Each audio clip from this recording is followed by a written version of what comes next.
ABIB SAT exams. Y'all might hate them, but I fucking love them.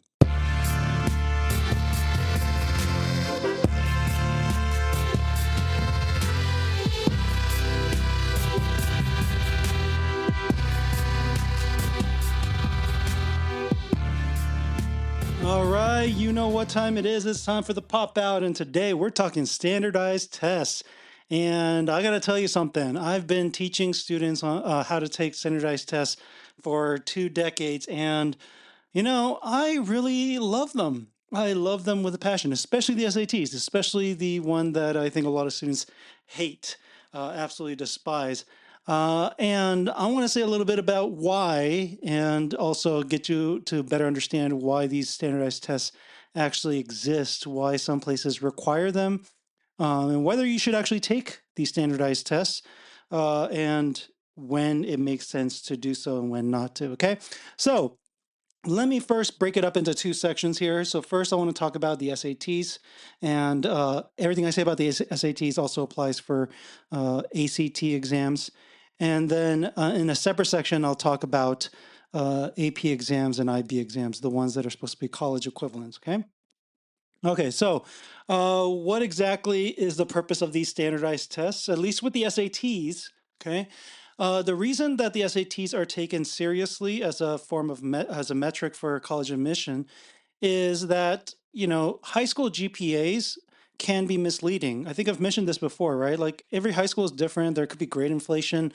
You don't know what the students are actually learning, at least in detail. And so these standardized tests are a way to indicate whether or not you're learning the things that you probably should be learning at the high school level, so that you are prepared to tackle the work at the college level. And I think I've mentioned this before, right? There's been data that's been put out there about the correlations between SAT scores and your first year success at colleges. And there is some correlation. It's not as if like standardized tests don't indicate something. Now, this data is muddy, so I don't want you to think like, oh, if you could do well in your SATs, you're definitely going to do well in college. That's not what it is. But I notice in teaching the SATs, I've noticed that there's things that are taught in the SATs that students should know for college courses that they should already have knowledge of before they start college. Yet it's not necessarily taught at every high school, or if it's taught, it's not taught well, or it's not taught completely. Okay, so I'm going to explain exactly what it is that you should be learning from preparing for the SATs, and why most of you probably should, if not take them, at least practice them, right? Okay, so SATs are broken up into different sections. There's like reading and writing, and then there's math. Every year, the exact format of the exam, number of questions, the number of sections, etc., the types of questions, they change. I think I've seen it from my in my time teaching this, right? I've seen it change and go back, and then they'll make some edits. Usually every like 4 to 5 years, there's a decent shift, and it's for different reasons. Okay, but what exactly is the SATs there to do? Like I said, it's to kind of give a standardized way of assessing how to interpret grades. Right? I think that's one of the things that it actually does. Right? So when you're thinking about why should I even consider taking the SATs, right? One of the reasons is that if a school had to solely rely on your grades to figure out whether you're or not you're ready for college, okay, it's like an incomplete picture, right? It's like they're gonna have to gamble. But if your grades also are reflective of the ability to do the work in college as represented in your SAT score, then you have now two metrics that gives the college admission some faith that you could handle college level work. I don't know if that makes any sense, right? In a similar fashion, right, if you have a high GPA but a low SAT score, they might be worried that maybe the high school wasn't as, or the coursework wasn't as rigorous. And so you're able to get high grades, but it's not reflective of the amount or the quality of the education you received, right? As evidenced by your SAT score. Okay. Alternatively, you might have gone to an extremely competitive high school, and so your GPA might not be the highest, but then your SAT scores are off the charts, indicating that there's some, right, the discrepancy indicates something, right, that you're capable of doing the work, right, you're knowledgeable about the basics that you need to know for college, like the reading and writing skills, but it's not reflected in your GPA for some reason or another. What that is, you could try to explain it in your personal statement, right?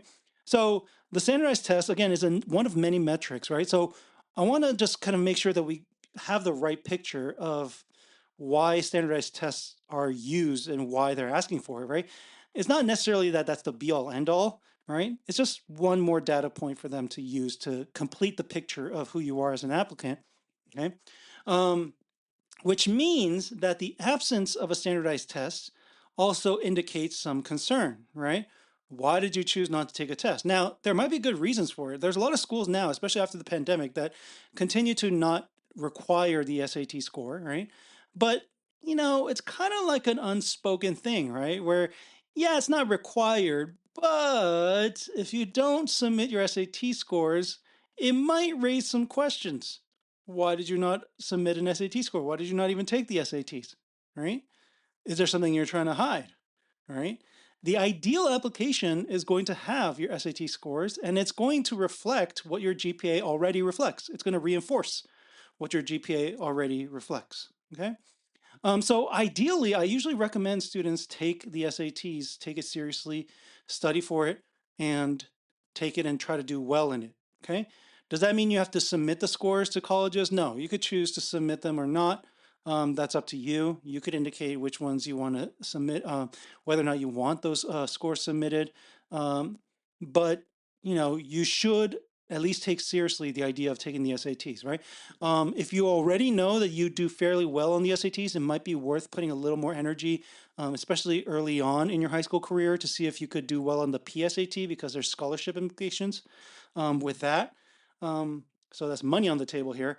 But, generally speaking, the recommendation I give students is if you are able to take the SATs and it's not going to hurt you, it's only going to reinforce what they already know from your GPA, it's better to at least take the SATs.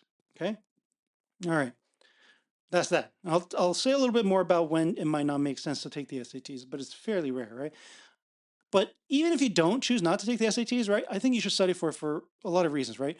Like I said, there's a lot that's not covered in some high schools, right? I'll give you one example of this. I taught reading and writing mostly on the SATs, though have and I'm able to teach the math section on the SATs as well. Okay, but the SATs are testing for something that's a little bit different, that's not necessarily the same, I should say, than what high school curriculums actually cover, right? So in the writing section, for instance, um, there the SAT, reading and writing is testing for reading comprehension, which your GPA might not necessarily reflect just how good you are at reading comprehension. Okay. And this is the kind of reading comprehension that is not the same as you would do in like a advanced English class. This is just basic reading comprehension. This is just basic. If you read a passage, do you understand what the passage is saying?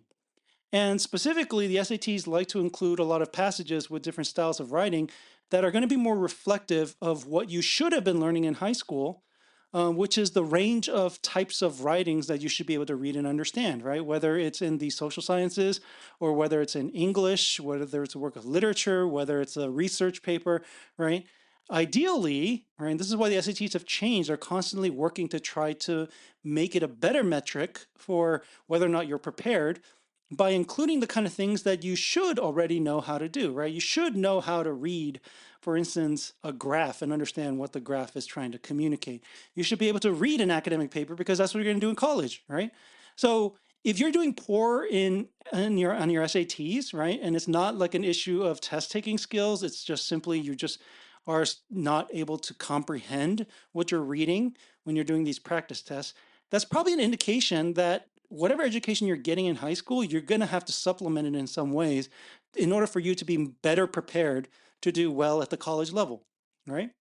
And the writing, for instance, right? I've learned that from my teaching that most high schools I think they've said, students have told me like they learn a little bit of it here and there, but there's no comprehensive set of lessons that they receive on the basic rules of grammar in English. Okay. And that's kind of odd for me to hear, in part because I definitely got rules of grammar when I was taking a foreign language, right? If you take a Spanish class, a French class, any class at all, right, in a foreign language, you're probably going to learn, strict rules of grammar, or at least like the ones that you are most of the time correct. There's sometimes irregular verbs and things like that. But, a lot of times, right, you're going to learn formally the rules of grammar. And so I was surprised to see that a lot of high school students never end up learning it. I mean, I didn't learn it necessarily in high school either. I was just surprised that it's being asked for on the SATs and it's not being necessarily being taught in class. But the result of that is that a lot of students end up not understanding the basic rules of grammar and making fairly basic grammatical errors, right? So the SATs, one thing that it does is it kind of forces you to learn this stuff, right? Like it forces you to learn the things that you should be learning to prepare yourself for college, right? I understand that nowadays there's technologies that allow you to, you know, edit your grammar, right? Like grammar check, spelling check, these are all things, right? But, if you're taking an in-person exam and you have to write something out in class, right? Like it's going to be glaringly obvious if you have terrible spelling and terrible grammar, right? So these are the kinds of things where you should be aware of it. And the rules are fairly ironclad, right? The way the SATs are designed is that if there's not a specific rule that can be, referenced as a reason for the correct answer being the correct answer, then it's just not a question they're going to use on the SATs. In other words, right, these are pretty ironclad rules. These are not like obscure grammar rules. These are basic rules about subject verb agreement, about whether or not to use which or, that, right? How to use demonstrative, pronouns, like pretty basic rules of grammar, right? So if you're doing poorly on the SAT practice tests that you're taking, then it is probably an indicator that you should probably brush up on some of this content here. Like I said, it doesn't require you to go through some expensive SAT course, right? If you have the discipline, all you need to do is borrow one of these books from the library that talk about what's on the SATs, and they actually have a list of grammar rules. And then if you want more, practice questions so that you could really practice your grammar skills, there's like plenty of things nowadays on on websites where they'll just have a list of grammar questions that you could, use. I don't know if that makes any sense at all, but again, the opportunity is out there for you to get better at this, right? Okay. Similarly with reading skills a little bit harder, but the only way to really improve your reading skills is just to read a lot. I mean, and you just need to read a lot of actual text, right? And yeah, I was surprised to find that a lot of students haven't read primary text, and that is genuinely concerning. In part because you're going to be expected to read primary text when you get to college. Right. So if you've never read, for instance, the Federalist Papers or the US Constitution in its entirety, right? That's a serious problem. It's a different style of writing, right? It's the kind of language that is used in legal documents. It's the kind of language that it becomes a foundation for all of Western, civilization. So, if you're not able to read, for instance, the US Constitution and understand it, that's going to be a serious problem not only if you're choosing to go to law school, but also for basic philosophy and sociology classes, we're going to be asked to read primary text, right, from figures that write in a similar fashion, right? For instance, I teach, ethics, philosophy. We're going to cover primary text from figures like David Hume and Thomas Hobbes, and these figures write in a very similar fashion as the way that Locke wrote. Locke is covered in philosophy, right? So these are all going to be ways of reading comprehension skills that you're gonna need at some point anyways for your college career, which is why it's important for you to practice it. And unfortunately, there are a lot of schools where teachers will not require this reading, and so you don't have exposure and you don't know how to read this type of work. That's a serious problem. That's a serious problem, right? So I'm not saying that the SATs are great in that, they are an accurate reflection of your capabilities. Most schools will give bigger weight to your GPA because your GPA reflects how you've performed in for a longer period of time. But the SAT exam does serve as a kind of measuring stick to compare how your GPA is versus what you're actually capable of doing with basic reading, writing, and analytic skills. Which reminds me, like, I've talked a little bit about reading and writing.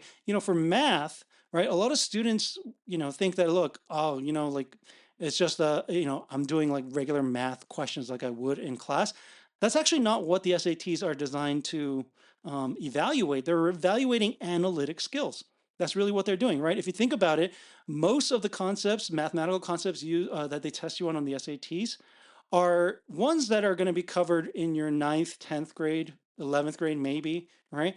But, it's honestly the concepts themselves are not particularly difficult. It's how you apply them and whether you can manipulate these formulas and approaches in order to get the answers quickly within the time frame they give you.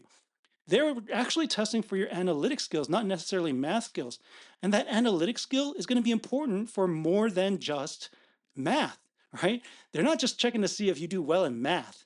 They're checking to see if you can analyze problems in an efficient way, to see patterns and to be able to manipulate formulas in order to get the answer in the most efficient way possible. That's really what they're testing you on, right? And that skill set is going to be important for all kinds of fields. And that includes the humanities. That includes, for instance, philosophy. In philosophy, we teach logic as a central part of philosophy, analytic skills. And if you don't have that, if you haven't trained your brain in that way, you're going to really struggle with those classes. So I want to be clear about this, right? Whether or not you like the SATs, whether or not you think it's fair that students have to take the SATs, right? Just know that the SATs are there for a reason. It's not just some accident, right? It's not just as if like colleges are saying, yeah, we're requiring, you to take the SATs or we're going to take SATs seriously just because, right? Just to make it harder for you. That's not what this is, right? The SATs are meant to serve as a metric for measuring something, and this is exactly what it's measuring, right? And I think if you are somebody who is familiar with the test, familiar with what they're actually testing, and the kind of motive and the ideas behind it, then you have a better idea of why, to some degree, a test like this is necessary to, if anything, to get students to supplement their education at school with information that they definitely will need in preparation for college, right? So that's why I say, like, look, whether or not you take the SATs or not, right, you should at least practice for it. You should take some practice tests. Um, oh, another thing that'll help you with is test taking skills, right? Learning how to test under time pressure, knowing about pacing of exams, how to answer multiple choice questions, strategies for answering multiple choice questions, right? Like things like this, right? These are all skills that are extremely useful, extremely helpful when you get to the college level. And that's part of the reason that I think there is some correlation between SATs and your first year success. You could learn it while you're in college, but why would you want to do that? Why wouldn't you want to be prepared for it before you get into college so that you don't have to learn it on the fly, right? If that makes any sense. So I want to encourage you to practice for the SATs. I want you to learn the things that you might not be learning in your high school. That is being tested on the SATs. And like I said, you should not be thinking of it as the be all end all. Don't put too much pressure on yourself and don't feel like you have to take an SAT course. Honestly, most of the time I find the SAT course to be exhausting, long, expensive, time consuming. We'll talk about this next time, but look, time is a huge factor, right? There's better things you could do than spend an entire summer, spending 30, 40 hours a week preparing for the SATs, right? That's a lot of time you could be spent doing other things that are much more meaningful and maybe even help you with your college application much more than just, studying for the SATs, right? So, I want you to try to learn to appreciate what the SATs are doing. And this again goes for ACTs as well. And start early, right? I would say like start in ninth grade, take some standardized tests, okay? And I've told you this before, right? Taking them multiple times already is going to help you. Taking them under the appropriate time pressures, okay, in the appropriate settings, like to mimic the settings of test taking day, right? That's going to already help you do better on the exam, right? Just having some practice under your belt is going to help you. But more importantly, I want you to actually look through what's covered in these exams. And I want you to I want you to absolutely make sure that you are learning the actual concepts you should be learning. The basic grammar rules, the reading skills. And I say you need to start early, like in ninth grade, for a reason, right? It gives you at least a sense of what you should make sure you learn in the next several years before you actually take the SATs, right? And before you get to college, right? So it gives you a sense of at least some basic things you should cover so that you have an eye out for it when it's not being covered in your classes. But it's also so that you can It's also so that you can actually develop some of these skills, because some of these skills, it takes time, right? Those grammar rules, it takes a lot of practice, right? One thing that's nice about the grammar rules is that because they're rules, you could learn them a little faster. But here's the thing, reading skills, you don't learn them overnight. The only way to improve your reading skills, and I've had this, discussion with students many times when they're like, I've been reading and reading and trying so hard in the past 3 months to improve my reading skills, and I just don't seem to be getting any better. And I'm like, yeah, you know why? Because reading skills take years to develop, right? Reading skills are a little different than like studying math and understanding a math concept. Once you learn a rule, grammar rule, you know how to apply it. After you do a few practice problems, you start to get it, then it's like only the tricky few questions might get you. But for the most part, you're going to understand the rule, right? But when it comes to reading, you need to start early and you need to read often and you need to read a range of different works and you need to do it consistently for years before you get better, right? Reading is one of those skill sets where, you will not see progress and you will not see the impact on your score for like a good year. And then all of a sudden there'll be a huge jump because something clicks. That's the way reading skill development works.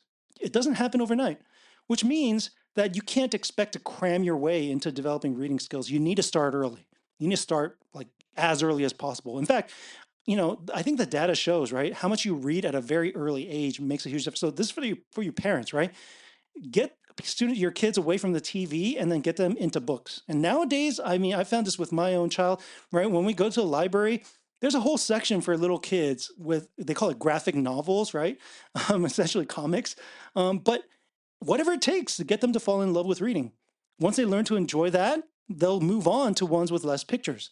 And then they'll learn to go ahead and use their imagination as they learn about life and learn about more stuff. They're able to use their imagination to kind of paint their own vivid pictures without the pictures being provided. And they'll learn to love reading because they've kind of gotten into it by just exposing themselves to reading, right? And they'll even have like preferences for the kind of reading that they enjoy. Okay. But you need to start early because reading skills cannot be developed overnight. I try to tell students, I can't teach you how to read overnight. It's going to take time. It's going to take time. Like reading a passage or something like a particular style of writing for a few months is not going to do it, right? You're going to have to do it for years and years and years. And so there are works that I would highly recommend, a range of kind of works that are kind of reflections of the kind of works that you should learn to read at the college level. But I'm telling you that studying for the SATs will help you with that. Studying for the SATs, they're going to help you get familiar with the kinds of passages that you're going to expect it to at least be able to understand, right? And that's what these questions are going to be asking. They're not going to ask you for deep metaphors and stuff, right? Most of these questions are not like anything close to that, right? Most of them is just basic comprehension, right? What is happening? Who's doing what, right? That's what it has to be. The way that these tests are designed has to be grounded in something that's explicitly written in the text. That's the way that the answers are justified, and that's the only way that the question ends up on the exam. Okay, so take the standardized tests, at least the SATs and the ACTs, take them seriously, right? If you find that you do better on one than the other, that's fine. That's fine. Take the one that will reflect better on you, right? You could take practice tests in both and see how you do, and whichever one you seem to do better at, because the tests are slightly different, whichever one gives you the higher score, right, the higher percentile, go for it. Okay. There's one last thing I do want to point, right, about the amount of time you invest into it. If you don't know the SATs, there's like a curve that happens, right? So the way that you see your actual numerical score, I think that's not the thing to pay attention to. I think the thing you should pay attention to is a percentile. Okay. You want to try to hit the highest percentile, right? Like 90th percentile would be very, very good. But I do want to point out something, and this has to do with statistics and the way that the exam is designed, right? But the key is this, right? It is actually fairly, well, I wouldn't say easy, right? But it's easier to get from 50th percentile to the 60th percentile than it is to get from the 90th percentile to the 92nd percentile, right? In other words, it's easier to raise your score from, let's say, if it was, I don't know what it is out of now, right? Because I think they recently changed it, but let's say it's out of 1800, right? If you have score of 1,000, getting it from 1,000 to 1,200 is going to be a lot easier from getting it from like, what is it, 1,400 to a 1,600, right? That 200-point jump, depending on where it is going to require a lot more work. Like if you are already in like, getting like the, 85th to 90th percentile, especially if you're already hit the 90th percentile, it's going to take an immense amount of work for you to get from the 90th percentile to the 95th percentile. And you need to think carefully, is this worth the time? Because I'm going to tell you right now, the amount of reading skills you're going to have to develop, the amount of writing skill you're going to have to develop, the amount of analytic skill you have to develop, it's going to take a year of dedicated work. Okay. I would suggest, right, that you be mindful of how much time that's going to consume and ask yourself whether it's worth it or if your time is better spent, you know, doing extracurricular activities or some, personal time, right? Like developing yourself. I think last time we talked about learning about yourself and doing some reflection, going to therapy, right? Going on walks and enjoying nature. I don't know, right? There are other things that are more valuable in life that I think you need to kind of find the right balance. And I'm going to tell you this right now, like if you are in the 50th percentile, then yes, it's probably worth it to dedicate some energy to bump yourself up because you're going to notice a bigger jump much more quickly. But once you get up to that 90th percentile, it's like, man, it might also depend on how you feel that day, right? Or what kind of questions you come across. It's going to be really hard. It's going to be really hard. So there's no need to stress yourself out over getting a perfect score. It's not necessary. Okay. Once you get to that 90th percentile, you're probably fairly good, right? The key here is this, because this goes back to the question of whether or not you should take the SATs, okay? If it's going to raise red flags, stay away from it, okay?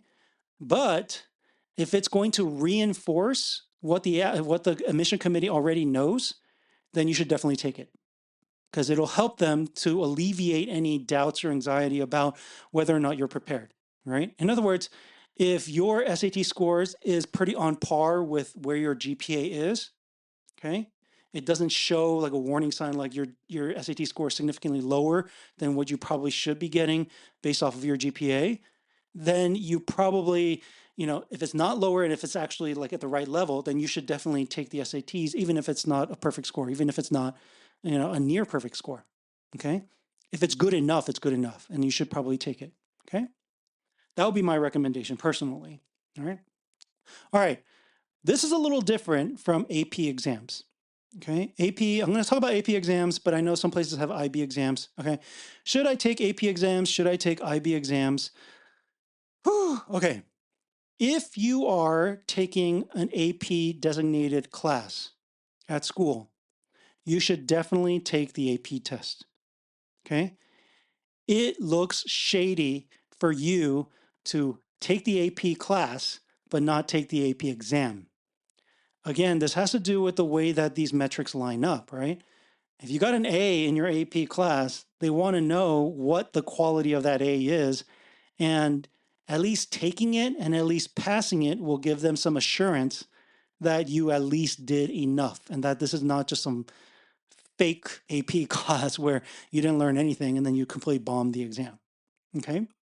Does this make sense? So you should be, if you're taking an AP class, you should be looking to take the AP test, right? Because I know that there's an option. If you take the AP class, you decide not to take the AP exam, that it's your choice. But I'm telling you right now, like it's not going to look good if you don't take it, okay? There's a second reason you should be taking it, right? And you should be taking it because, colleges like to see students who challenge themselves, who are not afraid to go the extra mile and to really see how far they can go. They're not looking for people who are going to, be too worried about catering their application and to making it look nice by avoiding risk. That's not what they're looking for. They're looking for you to take risks. And it's okay if you fail in some of them, right? As long as you're demonstrating that you're taking it seriously. And if the AP classes are really, truly teaching you what you need to teach or they need to teach you, you should be in the minimum passing the AP exam. Okay. It is suspicious if you don't take it.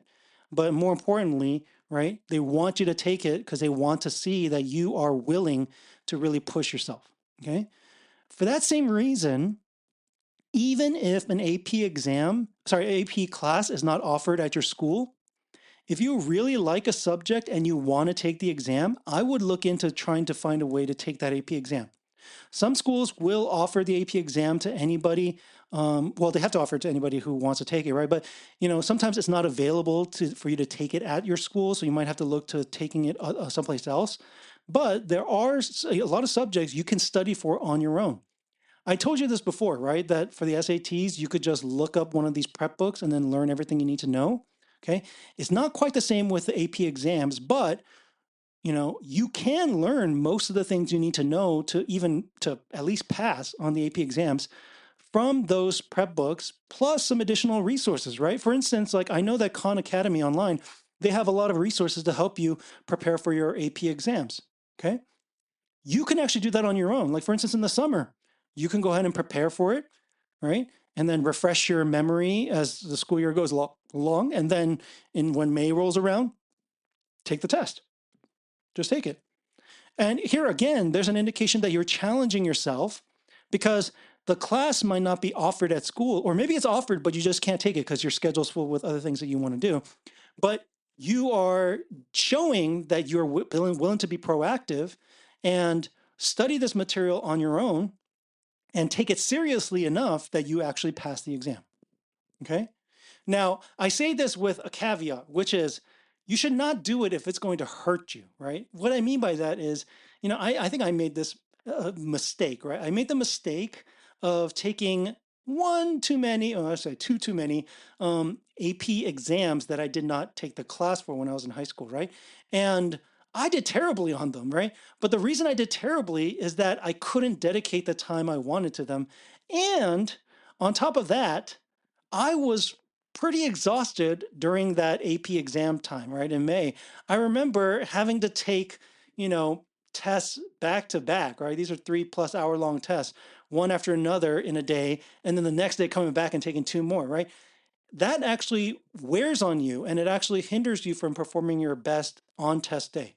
It's just really hard switching your gears like that many times and cramming that many exams into a short period, right? So I don't know exactly how the schedule is going to look depending on what test you want to take, but you also want to be mindful not to overdo it, right? So I'm not telling you to go ahead and just sign up for every single one, okay? What I'm saying is if you want to take one or two that's not offered at school and or that you can't take because of scheduling conflict, but you really love the topic and you're willing to dedicate the time to it, it is an option for something for you to do.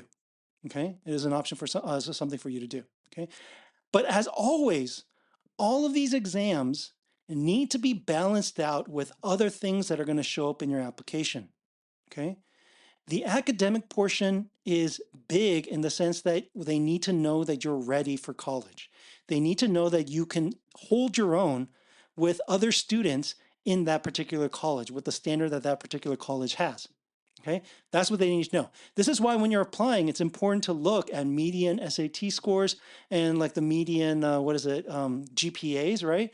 Like looking at what, the students that are accepted, right? Where they tend to fall, like what range they tend to fall into, right? The majority of them. It's because it indicates like the kind of standard of expectation for what you should be prepared to do when you get to college, right?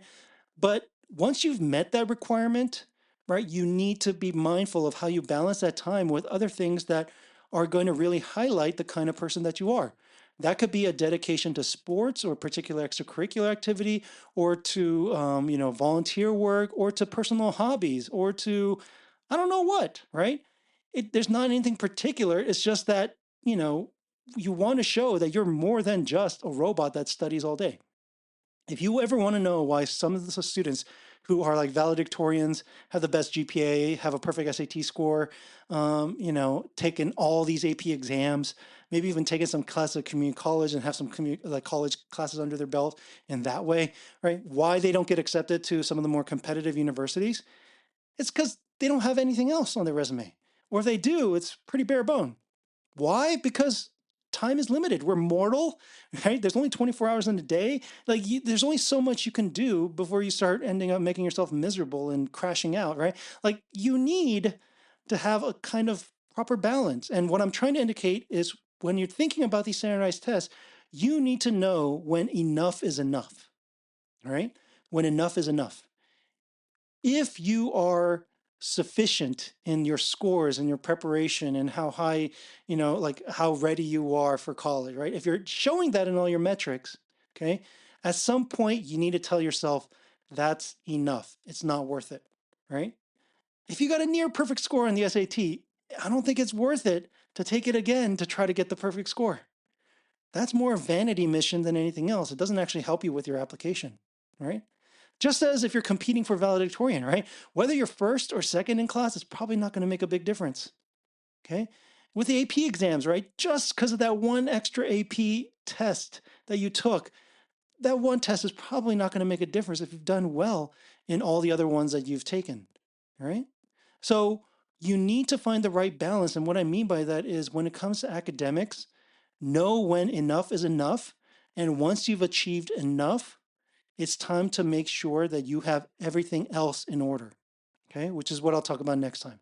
Your extracurriculars, your personal life, right? Developing relationships, learning social skills, right? These are all going to be very important factors for your long-term success, right? Work on those, okay? Know when to say that's enough when it comes to any of these tests. I hope that's helpful advice.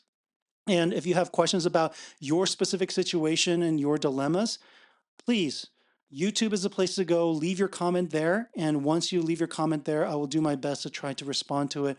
Hopefully within 24 hours, but life happens. So as soon as I could get to them. Okay. So I would hope to hear from you and hear about your experiences and the struggles that you're going through. And by the way, everything I've said up till now, right? This also goes for you parents, right? Please don't push your kids beyond the enough. Okay. Like, don't play this game of I want everything to be perfect, right? It's just there's only so much time and energy you could expend on tests, all right? At some point, you got to realize that getting a higher score on a test is not going to be particularly helpful, okay? Focus elsewhere, all right? Good luck to all of you. And I know that a test could be anxiety provoking, so I wish you peace as you take those very stressful exams.